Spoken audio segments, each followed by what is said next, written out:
This is the Illini Union roof replacement project. The original roofing is still on top of the building, so we are looking to replace all three roofs in their entirety. We're also replacing the fourth floor windows, the dormers that are up there. The Illini Union really is the living room of the campus. This is where everyone, regardless of what their program is, if they're a faculty, staff member here on campus, this is the building that touches everybody's lives. Everyone comes here to eat, to rest, to take part in a program. So I think this building has a unique energy about it that no other building on campus really can claim, and it's important to preserve that for many years to come. Planning and design started 3+ years ago, and a lot of conversations happened back then with the union staff, what their operational needs are to keep their things moving and keep their building open as much as possible. We've got a lot of overhead protection at the entrances to keep people safe.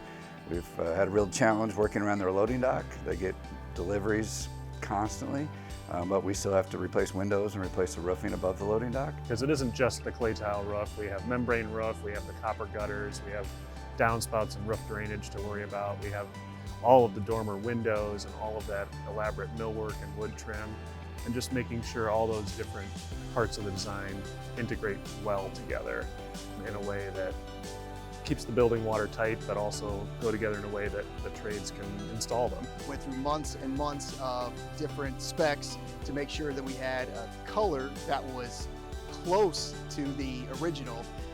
And then we also went actually back with the copper flashing, the copper inlays for all of our guttering to make it as historical as possible, but also as modern as possibly can be. The historic character of the building is definitely a key part of the project.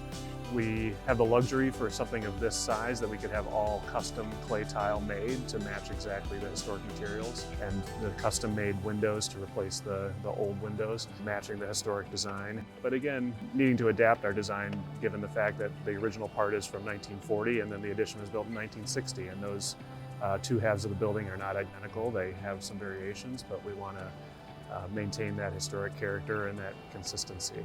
It's going to come back better, it's going to come back stronger, it's going to be more relevant and more modernized, so I think that's going to be an amazing improvement for all of our community who uses our spaces, and the RSOs who host their meetings in those spaces are going to be much better equipped to do their work that they need to do. We have about 10,000 people who come through our doors every day. We're up to 3 million visitors every year. Yeah, hopefully from afar there's not too much that's different. We've done a good job matching all the historic appearance, but when they get closer they'll see the new windows. We'll have insulating glass so you won't have condensation issues or air leakage like there was with the older windows. And then a lot of the improvements are things that you can't see that are making it more robust from a waterproofing point of view and more readily shedding water and preventing leaks down the road. The envelope of any building is one of the more important aspects of it, so the more you can do that right, do it correctly, that'll help maintain the building for a longer life period. And so doing it right, getting the right details, getting the right material, doing it right is very important. It would probably be my grandchildren would be the next generation that would actually be doing a project like this. So something that's that monumental and spans that amount of time is actually pretty amazing. Definitely has been a great pleasure and a great honor to be able to work on such an iconic building. Not just any building on campus, but one that has such historic character, something that's so meaningful to the student life, that's kind of the icon image of the university as a whole. It has been a labor of love for sure, and it has been a long time coming. We've been working towards this project for many years, and it has indeed taken every bit of stakeholder input and assistance and cooperation to make this happen. So yeah, the roof was an incredibly important step towards keeping this building relevant, keeping the building safe, and moving into the future in a way that supports our community.